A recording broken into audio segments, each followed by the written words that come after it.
Father. Or should I call you Steve? Since it's a new year, maybe we should start cooking fresh, with fewer smoke alarms this time. Your cooking's improving, but I can see the stress in your eyes. Anna's mom used this Blue Apron assemble and bake thing during our playdate. Pre-chopped ingredients, over 40 grams of protein, and just one pan to clean up. She just tossed it in the oven and boom, plating like she's got followers. So go to blueapron.com, Steve. Make 2026 the year you win dinner. Blue Apron. Get $50 off your first 2 orders plus free shipping with code STIR50. Terms and conditions apply. Visit blueapron.com/terms for more.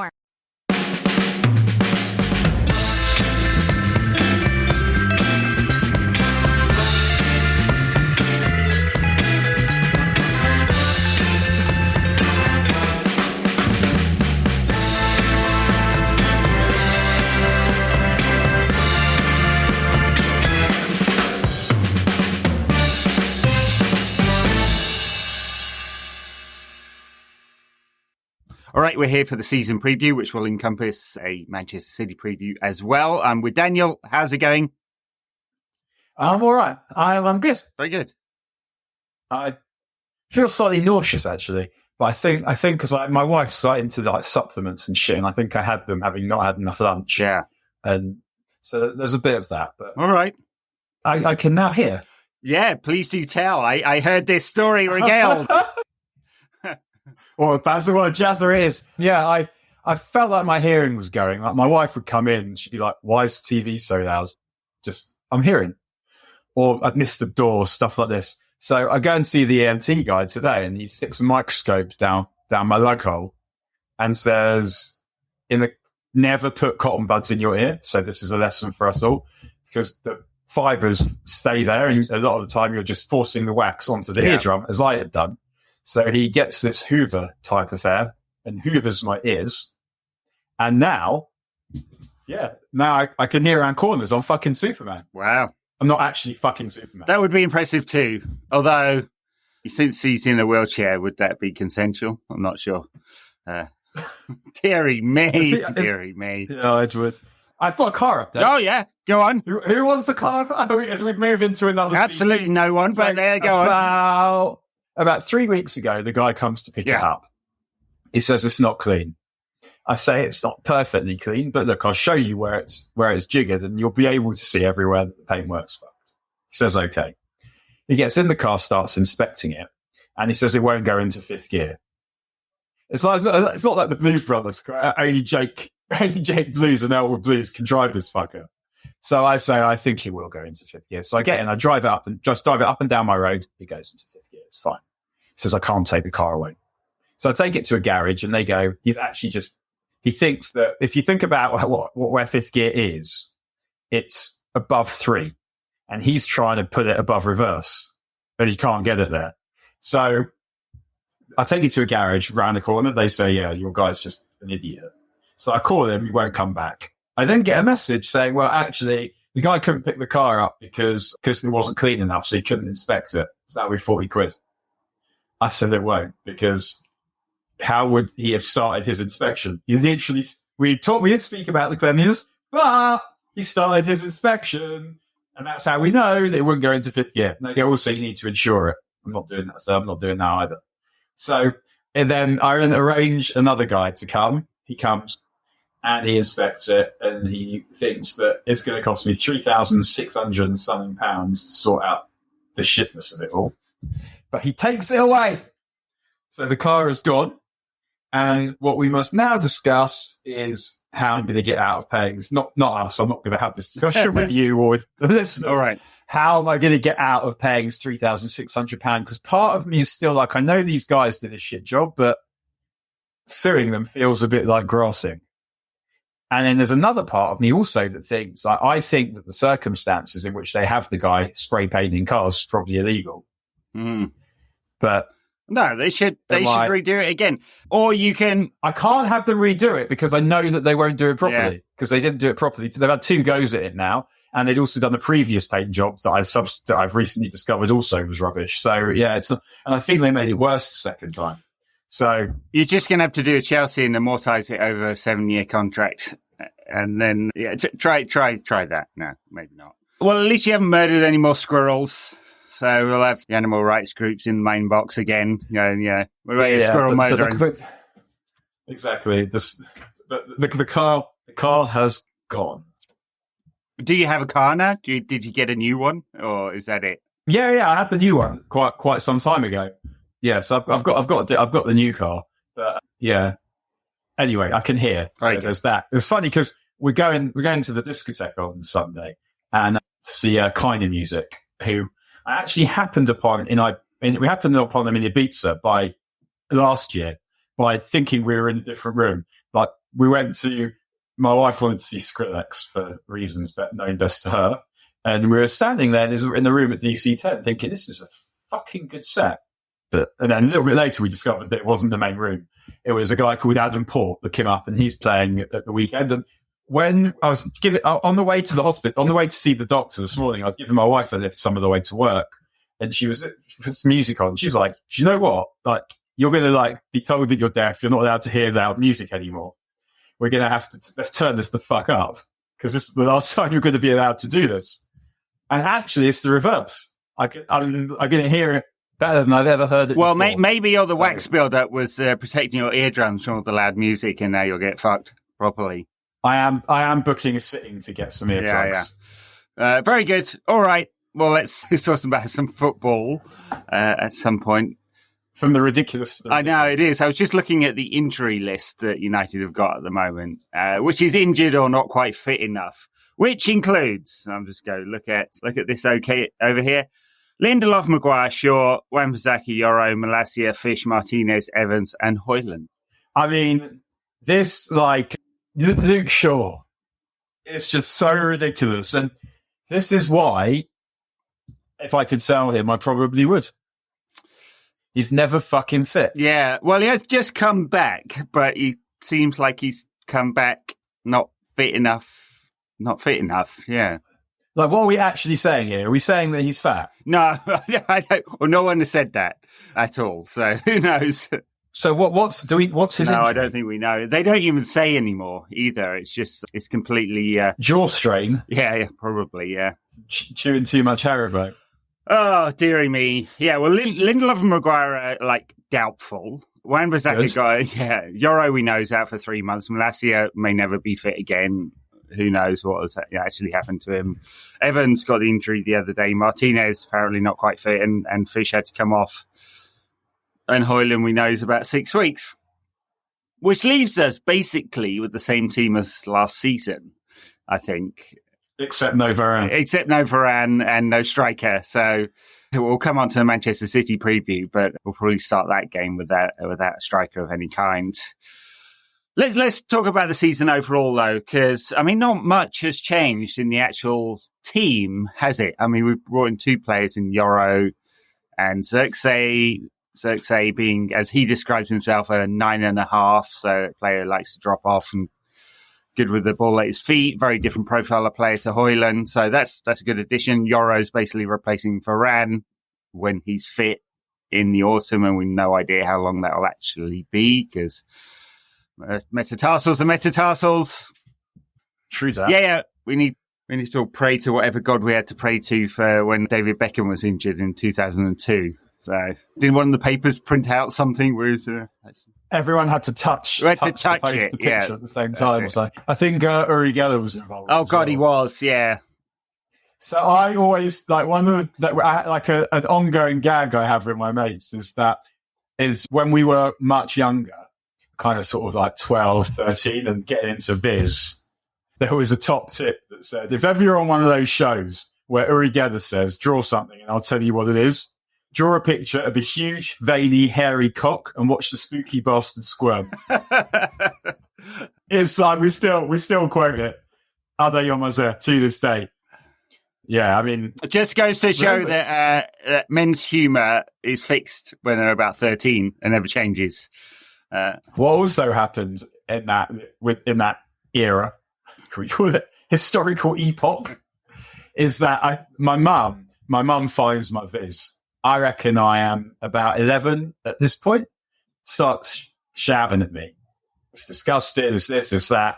And she sees that they've got a rude word search, so I've done it. And I'm circling shit that I don't even know what it means at this point. Like, I remember I've circled beef curtains in the route workspace. Don't know what it is, but obviously feels unlikely that this would be there without it being something. So my mum's shouting, not about the beef curtains. So I have the Jewish studies provision at my school. Though it was a Jewish school, the Jewish studies wasn't great. So I used to have a private lesson with a Rabbi Schaffer, who looked like Bill from Guess Who, by the way. Anyway, so my mum's busy like berating me for what a disgrace I am. And she goes, and I'm going to show this to Rabbi Schaffer. And I said, if you do that, I promise that out of the three of us, I will be the least embarrassed person. Yes. I'm not religious, but we had religious education in my school. And one time, I don't know, she was a nun or something like that. He used to come in and do it. It's really odd and not a church school. And in a mostly South Asian immigrant part of Birmingham. And she then said to us that masturbating hurt. I think. Oh my gosh, where's she getting up to? I don't know. Yeah. Anyway, I remember that. That's the only piece of education I ever took out of that. Let's go on with some football, shall we? I can't even remember where we were after that wonderful story about Viz. What the hell are United going to do? So we've got a squad that's basically the same, and we can't play any of these new players. The thing that has changed between last season and this is not the manager, surprisingly, because I think we all thought that Ten Hag would get the sack after finishing 8th and all of that, and worst Premier League performance ever. But he's brought in 4 coaches, so new goalkeeping coach, 2 new assistants, and someone else. Can't remember now. So 4 new coaches. And then all the executives have started. So Barada has started, Ashworth has started, Jason Wilcox has started. There's a new head of the medical department who came from Arsenal last season, but a whole bunch of other stuff. They started some work on Carrington. They painted the players' tunnel. So everything around. Yeah, I know. Yeah, I know. That's the thing that'll sort them out. It's now bright red with some sort of strip lighting. Great stuff. Amazing. Great stuff. Yeah. Apparently hadn't been done since the players' tunnel was built, which would have been the early 90s. Awesome. So nothing apart from that has changed, which leads me to the question, will anything actually change this season? Because as people who might call it the tactical pod yesterday, patreon.com/NQAT pod, if you want to catch that. I'm not sure we saw loads different in pre-season either. I feel like the attacking has been much better, and it feels like they know what they're doing. They know what they're trying to achieve when they're trying to go forward. And that is something, I mean, we'll see what happens once there's a bit more pressure, once the league games start. But I think that, I mean, not having to start with a slow-ass centre-back next to Martinez feels like it could be a problem, because that will affect how we're able to play. Because you can't have, you need someone with recovery pace. And what's it going to be at the weekend? Martinez, probably. Martinez and Evans, probably. Yeah, if Evans is fit. Sorry, I meant Evans, yeah. Yeah. And then, Amas a left back? It'll have to be. There isn't another one. Since Wan-Bissaka yeah. Is he not fit? What happened to him? Apparently, I mean, just Ten Hag said it in the press conference. So yeah, Dalla at right back. I mean, he hasn't played any of pre-season, so it'll be his first pre-season game. Evans, if he's fit, is question mark. Martinez, assuming he's fit, again, question mark on that one. He has not played a minute of pre-season. Harry Amas, presumably, or Sam Murray, who both were pretty good during pre-season. I guess the bigger macro question I'm asking is there an obvious change? And I do agree with you, actually, about the attacking looking a bit more fluid. And apparently Ruud van Nistelrooy's been working with them. He's very, very detail-oriented. Tom Heaton, and I don't know, he's just brown-nosing, said he's an excellent coach. So, take that for what it is. And presumably, since he was manager of PSV for a while, he knows sort of what he's doing. So there's that. The one thing I did see in pre-season is they defended in basically the same way. High press, when it doesn't work, they drop off to a low block. And that's what caused United to concede like 20 shots in every single game last season. So I don't know if that's different, even with new defenders, when we get him fit. Well, that's the thing, is we need a midfielder. We need 2 midfielders. And that was, again, I feel like I say this almost every summer, that the first thing I would do before I'd done anything else would be buy myself the best midfielder I could find. Yeah. And we haven't done it again. Yeah. And the thing about that is that I just like, why is that? Because we could have spent the money on Ugarte first if that's the player they wanted. I guess they have a different valuation PSG or anyone else. And it feels like Xerxes and Yoro were like opportunities that just came to pass and they couldn't pass them up. But that means that we probably won't get the midfielder we want because we haven't got the money left. Right? Well, I feel like we did need another striker and another option. And so I'm totally behind the Xerxes acquisition. Like, I think he'll be good for us. And imagine how fucked we'd be if we didn't have him. No, true. Yeah. I mean, it's just like we're trading off. And I suppose it would have been helpful if we'd actually sold some players this summer. And that's the thing. Shit stinks. And if you look at players that City are selling, like, what did they get for Julian Alvarez? Oh, God, like 85 million euros or something. Fucking what? I know. That's even more than they got for James Trafford. Just watch which sponsorships Atletico Madrid get shortly and see if there's anything dodgy in there. Yeah. I mean, James Trafford was incredible. 20 million or 15 plus 5, a player that had basically never played a minute of first team football and wasn't even that good for Burnley last season. So, and I think the thing with Ugarte is that if he was brilliant, we would have probably found the money. Yeah. But I think they probably know. There's too many compromises, yeah. He's not that good. Yeah. And if you look at the players that we're supposed to be looking at instead of him, they're all a little bit different. Yeah. And I don't think that's necessarily because Ten Hag doesn't know what he wants. I think it's because what he wants, that position is hard. It's hard to find. It's hard to find anyway, but also there aren't that many players around. So I know people took the piss out of Sander Berger that link, but actually, I mean, I think if you were able to swap him for McT, 1 in, 1 out, then that would make some sense because he gives you the physicality. Yeah. But he's a good player. Yeah. And he's one of those players who, when Sheffield United bought him, was meant to be really good. And it hasn't quite happened for him, and he spent most of the last few seasons getting relegated. But he's strong in possession. He tries to pass it forward. He can carry the ball. He can win headers. If he has the discipline, then he would be a decent, cheap stopgap.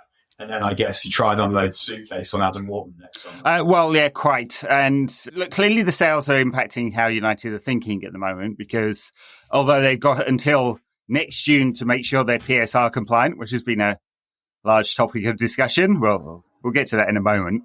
But they clearly feel like they need to, rather than being desperate in the winter window or next summer till July the 1st, rather than having to have a fire sale, they want to make sure they're sort of compliant this season, which means that it's basically 1 in, 1 out. So it's 1 in, 1 out on right back with Mazraoui and Aaron Wan-Bissaka. Yeah, I know. It's fucking ridiculous. But that's because we spent years like buying crap players for way too much money.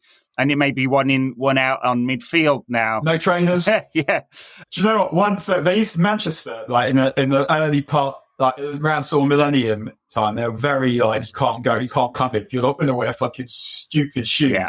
Like, who wears shoes when you can wear trainers? I have no time for this. And I remember once taking my trainers off and putting them in my then girlfriend's bag and walking into one of those bars on Deansgate Locks, forget which one, in my socks, because they just looked down. I was wearing black socks. They just looked down, saw my socks, thought, yeah, this moron's wearing school shoes. Fine.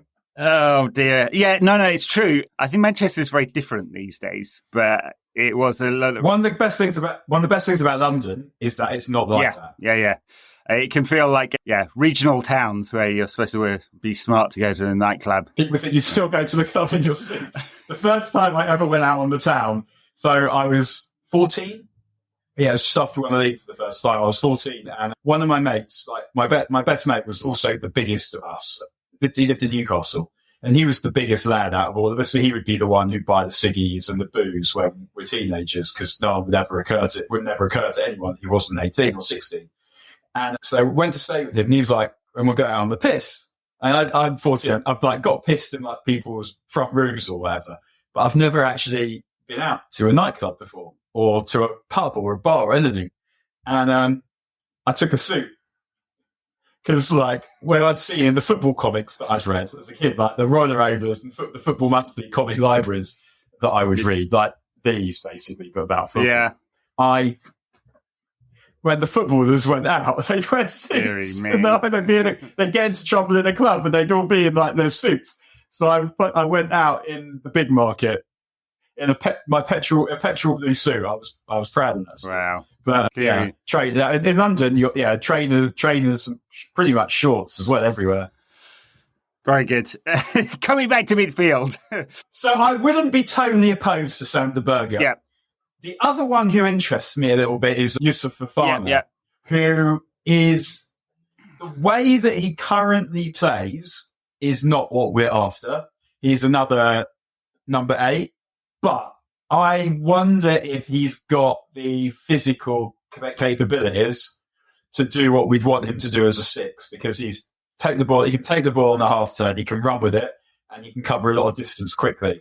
Whether he could learn the position, or whether maybe he wouldn't need to learn the position, I don't know. But I feel like one of my main qualities that I want in this player is someone who can cover a lot of distance quickly. And Ugarte is not really that. I don't think Berger is really that either, but Fofana can be that. He just is much more of an attacking player than what we're looking for. But he may have the qualities to become something a little bit different. Don't know. And Berger has played quite far forward, but I think he can also play that position. Yeah, no, I think they all can. I think they're actually looking at, if you look at the data on all the midfielders we've been linked with, they're not wildly different, even if the eye test looks quite different. So, I mean, Berger's an interesting one because obviously he's played for a bunch of crap clubs and was supposed to be a better player than he's become and made this sideways move to Burnley, which was probably a mistake for him. It does feel like kind of United shopping in Poundland rather than somewhere of quality a little bit there.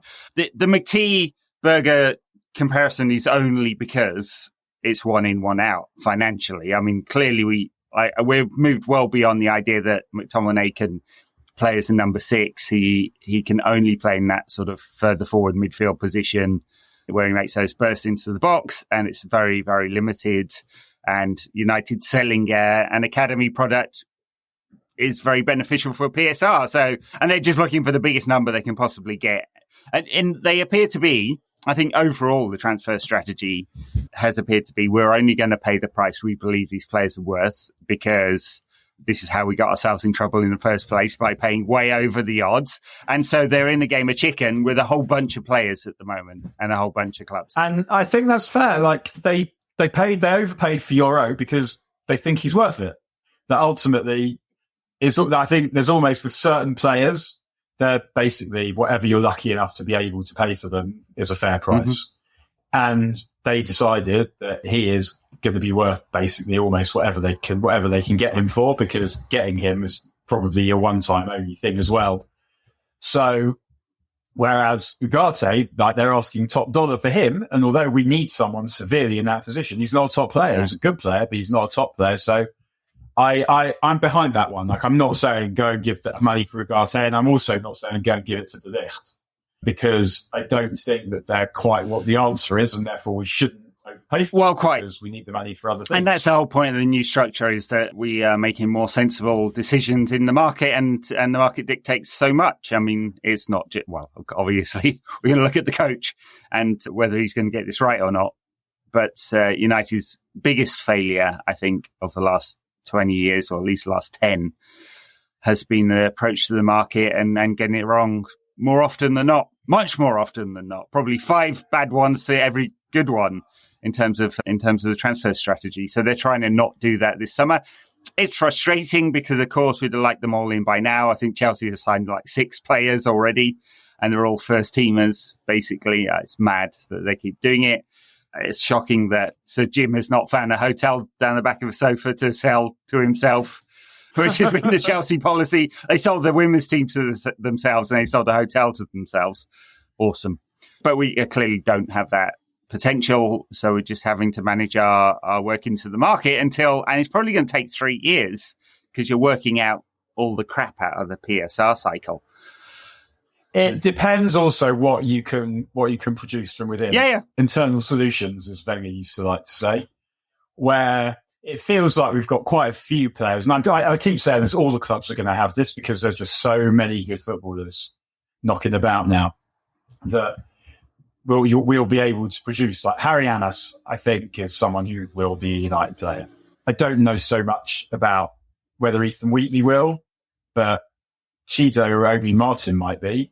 And what's his name? The other midfield, Oyedele also looks like he's got something. But even if it isn't those, there'll be 3 or 4 players who are at the club now who are going to play for United if they want into their 20s. And so you're also, when you're trying to do this, you're also like, I wouldn't buy a left back in that way. It sense Mazraoui is actually quite a smart purchase in that because he's a holding player. He can cover both sides. You don't owe him any loyalty and you move him along when you've got people hopefully from within who will take his spot. And that was always one of the things I think you're thinking is we were able to sign Obi Martin because he was shown a pathway to the first team. And if young players know that if they come to United and they're good, they will get a go. Yeah. Then that is important. And one of the ways you do that is by not signing players to go in front of players that you already have who you think are going to be good. Yes. And coming back to midfield there, like if Toby Collier had a bit more game time and we were a bit more certain he was good enough, they may not be so desperate for a number 6. I'm not sure he's plug and play right now, honestly, and he's had so little exposure to the first team. I mean, only 3 of those games during preseason you could even approximate to being something like first team. So that's not enough. From what I'd seen of him previously, wasn't sure that he'd be like straight into the first team. So he's not quite there yet. Not sure if he ever will be. It's unclear exactly what position he plays as well, because I wouldn't say he's a pure play number 6 either, although his passing is probably not good enough to play further forward. So anyway, like there's some talent coming through, but it's not necessarily right into the first team right now. And, you hope in the next couple of years that either that talent's available for the first team or it can be sold on for a decent amount of money, which is what Chelsea and Manchester City appear to do. And I mean, with incredible effect, 4th revenue stream, isn't it, for both of them? And United haven't been able to do that. And here we are, like nickel and diming Scott McTominay to Fulham for between 20 and 25 million because we're desperate enough to need it. So, it is frustrating because we'd like this to have all been done beforehand. And it's just the fact that the transfer window always comes down to these chains of clubs having to sell players before they can buy and ends up late into the window because of that. And so hopefully we don't write off the first month of the season, but it's going to be a little challenging, I think. Yeah. But I am looking forward to it. I mean, Paul Scholes says he wasn't excited about the start of the season. He's so miserable. Permanently miserable. I feel like I'm almost always looking forward to the start of the season because the football's not just about whether United are good, but also you can see how the players, some of the players are still improving, and the way that the team are going to play is also going to be a little bit different. I mean, we'll still have to wait and see how it goes until we get another centre back in. And I still don't totally understand the De Ligt signing because he just doesn't feel to me like the type of player we need. If we assume that Martinez is going to stay fit and is going to play basically almost every game, to me, like the person next to him needs to have proper recovery pace. And De Ligt isn't slow, but he's sharp over the first few yards, but he's not someone you want to leave in the channels. And you don't want to leave Martinez in the channels either. So he doesn't feel like the right kind of profile to me, even if the mentality would be good to have around, and he's a good player. But I'm not sure exactly why, because it feels at the moment like, it was him, Branthwaite, or is there anywhere else on the list? And no. Not. I don't think so right now. So, I mean, like, I don't know why that is. I'm unclear exactly how United are going to defend differently. I mean, because we haven't got that number 6 in. So if Casemiro is starting the season, we know that there's going to be pressure on the back four. It just is. Because players are going to... And unless you play Collier, who... And I agree with you. Like, he's not someone I've watched and been like, He's ready, and he's not someone I've watched that said he's not ready, but he's going to be. He's a maybe. Yeah, sure. And probably a closer to a no, what I've seen so far, but who knows? Yeah, I mean, he does have the physicality, we know that, and the attitude. When he left Jorginho on a heap on the floor, I quite enjoyed that, and then looked at him with utter disdain. Like, what are you doing? And it was good fun. But yeah, it's not obvious that he can fill that gap. We know that Casemiro can't. Unfortunately, the Saudi Pro League has not come to our rescue there and furnished us with many millions to take him off our hands. And unclear whether he'd like to do that either. And so we know that the back four will be under pressure. Now, if Ten Hag's plan is exactly the same out of position as last season, which is the high press until it fails and then drop back into a low block, United are going to give up a lot of shots every single game. And he made a big thing about trying to justify that last season. And De Ligt is a good box player. So if that's the strategy, De Ligt makes sense. If the strategy is play higher up, of which we've seen no evidence whatsoever so far this summer, then he's probably not the right player. Yeah, I don't think. I think we know. I think we know that Ten Hag doesn't want to play like that. He doesn't want deep box defending. Well, we think, but it's not based on any evidence at United. So, okay, we talked about the midfield and the defence. We're going around the houses a little bit. Up front, I mean, United have got an incredible amount of options at the moment. We'll see if any of them are sold. But at the moment, we've got Rashford, Garnacho, Sancho on the left-hand side. Obviously, Garnacho could play on the right as well. Højlund and Xerxes through the middle, and Anthony and Ahmad on the right-hand side. Have I missed anyone out? It feels like 8 options there. Did you say Sancho? Said Sancho, yeah.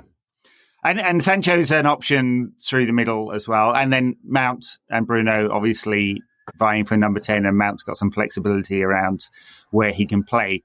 It's a lot of options of very different profiles, which I guess is a good thing depending on how we want to play.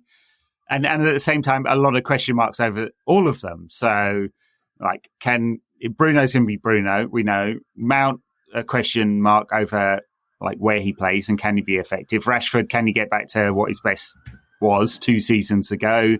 Garnacho, can he develop from where he was? Can he score more goals? Would be the question. Xerxes, can he adapt to the Premier League? I agree. I think he looks like a good player. And Højlund, can United play in a system that suits him? Because we definitely didn't do that last season.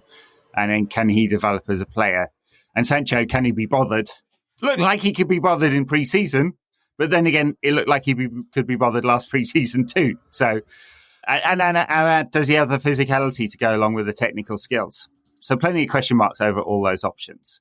Would you like to see anyone move on? Would you like anyone else come in? Yeah, almost all of them. yeah. Let's sell them all and just refresh them. Yeah. I mean, it's interesting to see what will happen with Ahmad, actually, because he's played well in pre-season. As in, like, he's made a case. Yeah. So are we going to assume, I guess, that he starts on the right? I think, he certainly deserves it more than Anthony, who's been injured and not done anything in pre-season. So he had a couple, I can't remember how much time he played, not much. Whereas Ahmad was probably our best player pre-season. He scored a couple of great goals. He's technically very good. We've always known that about him. It's the physicality that was the problem. Has he filled out a bit? Unclear whether he has. But he seemed a bit more comfortable in the role, didn't he? And be more comfortable in that position, and more like he looks like he could really have a season this season. For whatever reason, Ten Hag didn't trust him in the back end of last season. So when he got fit, he had 18 games in a row on the bench before starting a couple at the end of the season. Doesn't feel like that's a player that Ten Hag truly trusts, but we'll find out, won't we? But also give players develop it. Yeah, sure. And it's taken him 3 years to develop into this role, it seems. All right. Well, that's the season. I had to say I don't know. Okay, before we move on to the City, what would be good from this season? What are we saying is acceptable? What keeps Ten Hag in a job? Top 4 and a trophy again? Is that the standard for what's acceptable? Improvement. Yeah, but we improved by default. Can't be worse, can it? No, but I think, okay, so maybe improvement's not the right word. Hope is maybe a better word. Improve enough that we feel like there's progress. This is the guy who's taking the team, and the path to success looks like one that can be traversed, that you can see where it's going to go and how it's going to improve. And the game model, there you go, the game model that he is giving to the profiles of players who are getting minutes. That shit. If it looks like it's working. Yeah. And last season it didn't, and he saved himself in the cup final because there was no one else. And he won't get away with that again. No, and he shouldn't. And if by sort of November, December, United are 8th and losing loads of games, like we were last season, there's a ready-made replacement in Ruud van Nistelrooy on the bench, who, by the way, already looked like kind of managerial. He was the guy, not Rennie Hake, who was up on the touchline telling players where to go. He was the vocal one. He looked more managerial than Ten Hag at times. I mean, yeah, that may be a personality. It is a personality thing. He's got a bit of aura. Yeah. And it's Ruud van Nistelrooy at United. So he will feel this is my place. Yeah, absolutely. Right, it is a sense of ownership there. I don't know whether he actually has it, but he definitely has big dick energy, doesn't he, Ruud? Unlike that, was it pole vaulter? No, it was a high jumper who knocked the bar off with his massive cock during the Olympics. With Ruud van Nistelrooy? No. Radamel Falcao's cock, which truly was very large indeed.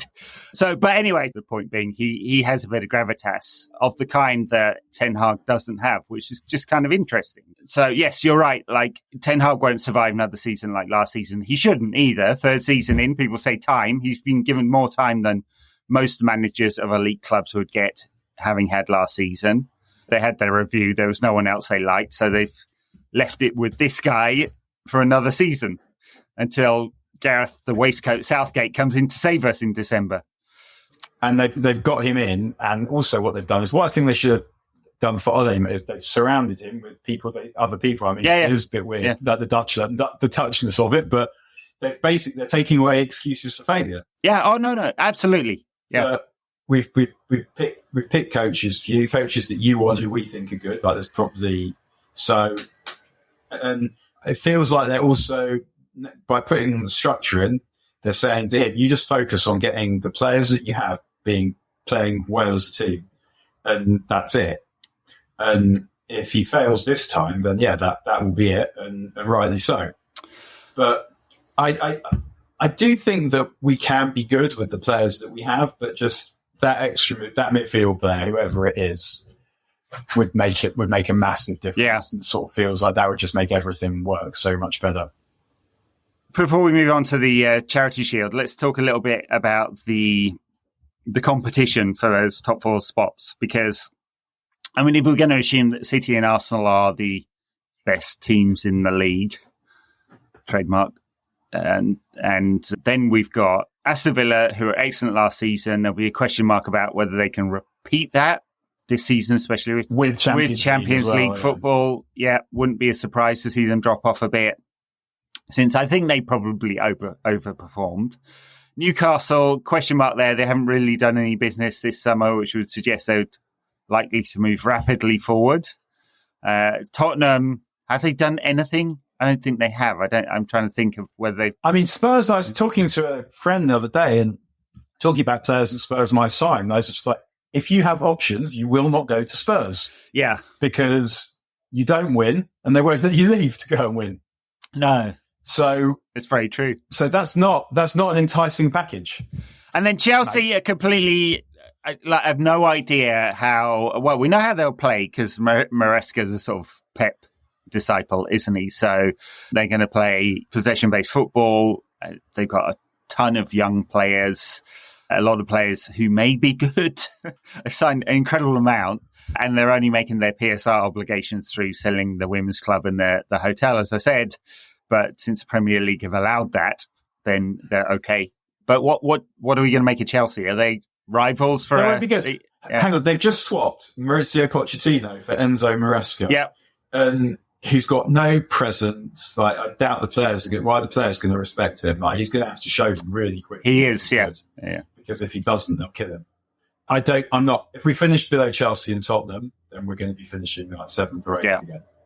I would say like the teams that are contesting the top 4: City, Arsenal, Liverpool, Newcastle, Villa, us. Yeah, are the teams that could be contesting the top 6, and we should be able to get in that top 4. I would say I'm not sure that we will, just because Liverpool should be significantly worse. But true, I didn't even mention them. Yeah, completely forgot about them. Yeah, but they do like assuming Salah is still good. Like they have quite a lot of goals in them. Yeah, particularly at home, they're hard to beat. Yes, it was although Liverpool beat us comfortably on not particularly many shots. So like the overall result felt like a bit of a freak. I think the one thing you'd note out of that game is that Harry Amas actually did pretty well against Mo Salah. Right. So it was like the one performance you're like, okay, yeah, here we've got a player here. He wasn't overawed by it. He didn't change his game. He defended well. He attacked well, and you're like, okay, he's young, but we got a player here. All right, let's talk a little bit about the opening fixtures since we're doing through to the end of September. We've got Fulham, Brighton, Liverpool, Southampton, Palace, Tottenham, and then Villa at the beginning of October. I mean, it's not. I guess you'd want like a load of shit for the opening month or so when we haven't got any players fit, and it's not quite that. This is also the difference between being a good team and being a shit team. When we were good, we wouldn't care. Yeah. But I'd look at the running. Yeah. When we're trying to win the league, who are we going to be playing? Yeah. And now I look at the first few games, because getting that momentum that we're never able to get, apart from that one year of Mourinho where we thumped a couple of shit teams before we started being shit again. I think that it's that ability to get momentum. And when Arsenal challenged for the title when no one thought they would, they had a lot of easy games at the beginning to get up ahead of steam and to settle into the way that they wanted to play. Talking of Arsenal, I saw a tweet today about Arteta, and it goes, he just wants to win. He doesn't care if he has to dig deep into himself or change staff or change players, but not change himself. It's just about winning and making the biggest improvement possible. Arteta's Arsenal revolution. He's not winning. Yeah, damn won anything. Well, and someone replies going, only trophies left for him to be ranked among great coaches. Only trophies. Only the trophies, yeah. Did he win anything? How else to win sort this out? He's won the cup. He won the FA Cup, He won the COVID Cup against Chelsea. Yeah, that's right, yeah. But man, the amount of smoke blown up people's arses about Arteta is quite incredible, yeah. All right. I don't get, I think he's done a good job, but we can't forget that first year they tossed the title and he was busy having aneurysms on the touchline. Yeah. And they had a chance last season as well. And again, they couldn't. And at what point is that? Because if you keep seeing progress, and they can say they're seeing progress, if you keep seeing progress, does he keep keeping his job, not winning stuff? I don't know. Well, I'd say so with the owners. They haven't routinely fired coaches. Okay, here's a question. Let's say that Ten Hag is rubbish and we fire him. And at the end of the season, Arteta also gets fired. Arsenal finish 5th and they fire Arteta. Would you take No. No, he doesn't feel like the profile of coach that would be a United. No. He's too little, isn't he? Yeah. He's got stupid hair. Come on, he's got good hair. I mean, just we'd all accept that at his age. We would.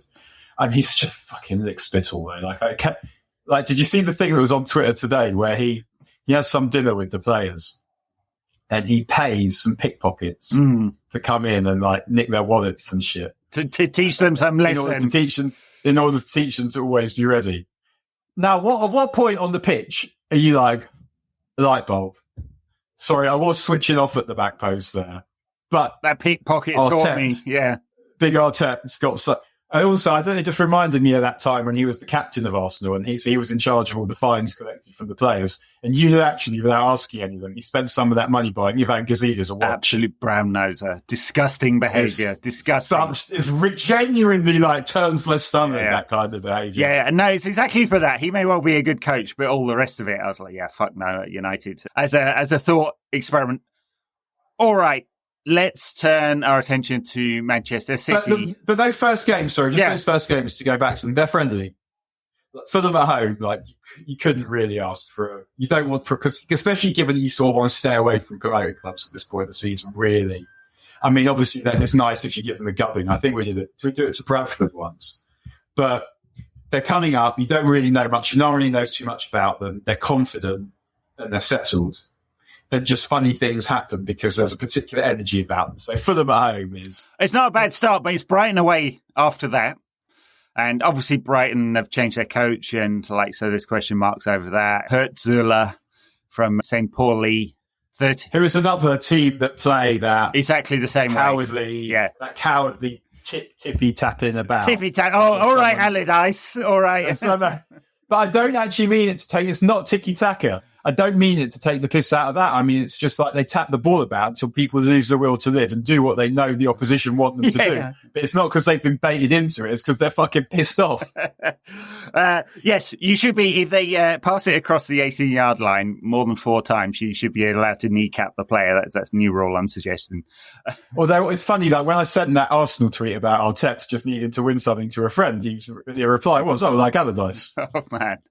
I think Allardyce is done in the game, isn't he? I haven't seen him even as an emergency manager for the last 4 games of the season. I don't think he's even getting that anymore. Not in substantial Samuel. All right. To finish my thought, Brighton away, who knows, right? Liverpool at home. Let's hope it's not a real gubbing. But what? But I like. They were. Well, why would they be good by then? No suggestion that they are. It's just they keep smashing us under Ten Hag. But yeah, of course, it could be. They didn't beat us last season. They did just beat us now as well. In a friendly, come on. I know, they should be rubbish because Arne Slot, however good he is, and we don't know, is not as good as see, I've even forgotten his name. But also, it's a different way of playing. Yeah, different way of playing, yeah. Inculcating that. And although I was just thinking previously, when we were talking about Berger to talk about Liverpool, I think that they bought Robertson and Wijnaldum from relegation. They did. Clubs. They did. Robertson from Hull. Was it Hull? Yeah. Yeah, Wijnaldum from Newcastle. Yeah, they did. I haven't got a problem with buying. And Maddison went from Leicester to Spurs last season, had a good 2/3 of the season, at least. 10 minutes. Yeah. He's such a prick. So it's perfectly... His opinion of how good he is. Of all the footballers who's with the widest distance between how good they think they are and how good they are, he's top 10 in my list. Fair enough. Southampton away, newly promoted. Palace away, had a very good last part of the season. We'll see with them, but it looks like they might be a team. They've kept most of their players. I mean, obviously the sold Elise, which is a bit. But hopefully, will Mateta be on holiday then? Because he's been at the Olympics. Yeah, of course. Yeah. And he's still there, scoring goals as well. And Spurs and Villa to round off the sort of period to the beginning of October. So, I mean, I don't know if it's ideal. There's a few friendlies in there, but also a bunch of games United could lose. And if you don't get it's all of them. It's all of them. Could lose them all, yeah. I mean, we won't, what I mean is that we won't lose them all, but they are all losable. Yeah. City on Saturday. Is this the first game of the season or the last game of pre-season? First question. And is it a trophy? Okay, so I will answer that by saying I'm not going. And that is because it's a friendly. I haven't been to the Charity Shield for years because they're on Sundays and I work Sundays and I'm not. Yeah. I need to get paid. But this one is on Saturday. So I could walk to Wembley. But I'm not because I didn't feel like it was worth using disappearing on Shabbat credit for a friendly. But my wife was kind of encouraging me to go. And at that point, actually, what happened was I had forgotten to get tickets when my friends were buying. And so I had a friend who had Club Wembley and they were like 170 quid or something. I was like, I'm not giving 170 quid for a friendly. And so, yeah, I'm not going. And the reason I'm not going is because I think it's a friendly and I would like to go, but just it didn't work. So, yeah, it's not the first game them thing, but it's always nice to beat City. And the last time we beat them was excellent. Well, exactly. And and this one, yes, sure, if we lose, we'll write it off. But no one wants to see fucking Pep Guardiola and whoever the captain is. Can't remember now. Rodri, is it? Who is the captain? Lifting the Charity Shield and pretending like this is a trophy when they win. No one wants to see that. So it's a trophy if we win and it's not if we don't. That's my opinion on it. And no, it doesn't matter. But it does matter. Amazingly, it's Carl Walker. Carl Walker, bloody hell. Able to offer tremendous leadership in fucking around on your wife. Yeah. Having lots of children with different people. Wow. All right. I think that's it for the season preview. Predictions, Daniel, we should do this. Let's see how silly we look by the end of the season. We've forgotten we've actually said this. So I'm going to say United are going to finish 5th and make a cup final of some stripes. One of them. Okay. I'm going to go 4th and win the Europa League. Very good. Would that be enough to keep Ten Hag in a job? It would be. Yeah. It would depend on the manner. Yeah. It would depend on the manner of it. And I think that is the most important thing. Because if we're saying this is a process, like, inability to get rid of Wan-Bissaka, say, like, we're seeing like everything, all the balls ups from the past 10 years are home to roost. And that it's a long job. So if we see that Ten Hag is making progress and we get 4th by playing good football, by looking like a good football team, by doing the right things, and it looking like it's meant to look, then, and you win a trophy and get 4th, yeah, I'd be happy with that, even if I had a nagging sense in the back of my mind that when it comes to that real last push, he'll find a way of not making it. But yeah, I think, 4th in Europa League. All right. Let's leave it there.